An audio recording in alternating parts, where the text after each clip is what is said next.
The charade is over, and the mask has come off, revealing the true nature of the radical positions of the Democratic presidential candidates, and by extension, the Democratic Party itself. As those Democrats vie for the party's most prestigious position, these crop of hopefuls are no longer concerned about moderating their positions. Instead, they have gone nearly full tilt to the hard left, revealing their true intentions of how they would use the resources of the federal government. We'll look at two of those positions today on this episode of Analysis Behind the News, where we provide the perspective that you can use to help save American liberty and independence. Yes, we are going to take away your AR-15, your AK-47 thundered Robert O'Rourke. We're not going to allow it to be used against our fellow Americans anymore. Well, it sounds to me like he's talking about gun confiscation, folks. And, it'll be fairly easy for them to locate these types of guns since various aspects of gun registration has been used for quite some time, considering the background checks and the records that firearms dealers are required to keep. But O'Rourke isn't the only candidate who supports either voluntary or mandatory buyback. Every single one of the candidates has expressed support for buyback programs and other freedom-stripping legislation measures that masquerade as what they call common sense gun safety. Now, many on the left have said for years that the infringements on the Second Amendment that Congress has bipartisanly passed would not amount to gun confiscation. Yet, the leftists have created that incremental creep that combines propaganda in the media, hysteria in the general populace, and heavy-handed government solutions from lawmaking bodies to get to where we are at right now. The open talk of presidential candidates catering to a very small segment of society in using the full force of government to deprive Americans of the tools that the founders said may be needed for a time when government would be tyrannical. Now, the left does a masterful job of creating these situations and then using organization to create the needed pressure to get lawmakers to act.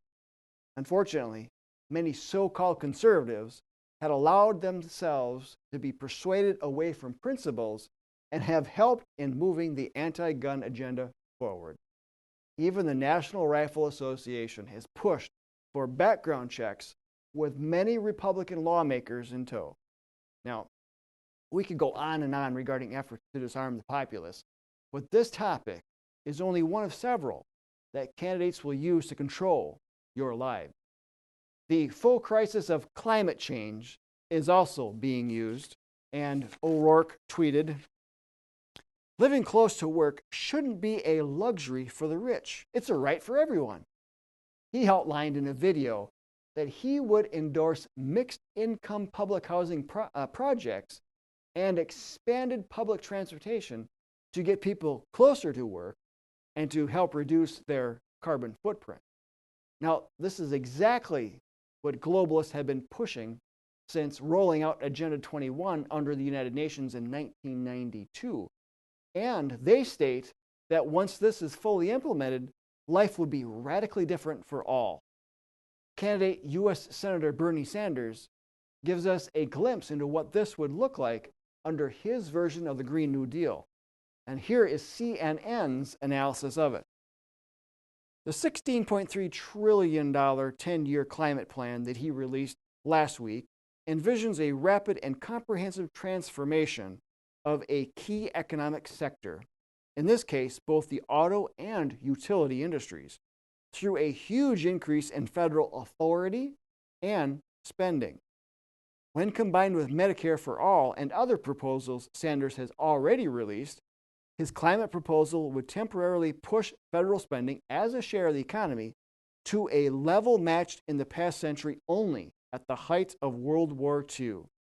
And it would reshape daily life for virtually all Americans by banning the sale of vehicles powered by the internal combustion engine, which account for nearly all vehicles on the road in little over a decade.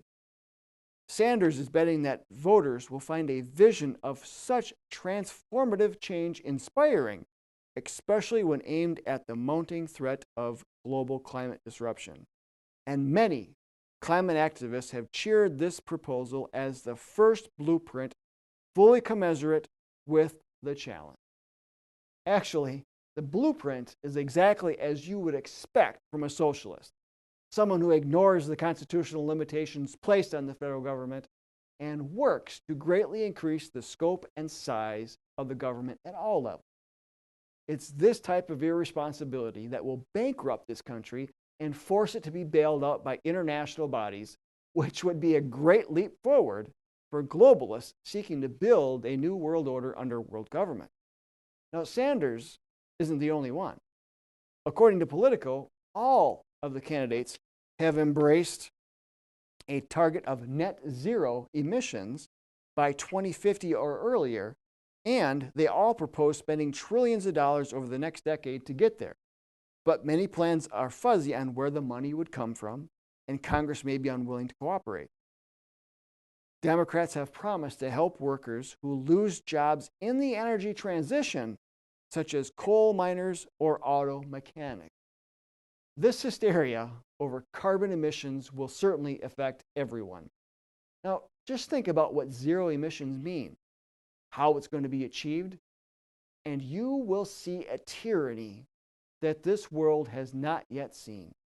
None of these candidates really truly believe in this issue, because if they did, their lifestyle would reflect it. But it currently does not. But these candidates have no problem with turning the U.S. from an independent energy producer to a dependent energy consumer. Senators Harris, Sanders, and Warren have come out in support of banning fracking, the main method that has allowed the U.S. to be a powerhouse in energy production, making us less dependent upon foreign oil than we once were. Now, we could also get into other areas like healthcare, immigration, trade, technology, religion. But of course, we're preaching to the choir here, aren't we? You've heard the rhetoric. But what you may not hear is that the answer does not lie in the Republican Party. Our federal government, and by extension this country, is in the predicament of where we are at because of not one party, but because of members in both parties not obeying the Constitution. The answer doesn't lie in electing more Republicans, folks. The answer lies in electing those that will follow the Constitution and not the party. The outcome is dependent upon how active you are in educating others in your local area about these issues, about the importance of obeying the Constitution and getting the scope and size of government back to where it's supposed to be. That's what the John Birch Society does. In fact, we have a 6-DVD set called The Constitution is the Solution that helps to explain the Constitution and its federal limitations. We ask for you to get your set today and then get started working with others in your area by applying for membership at jbs.org. Links are in the video description. And please, be sure to like and share this video as well as subscribe. Until next time, we'll see you then.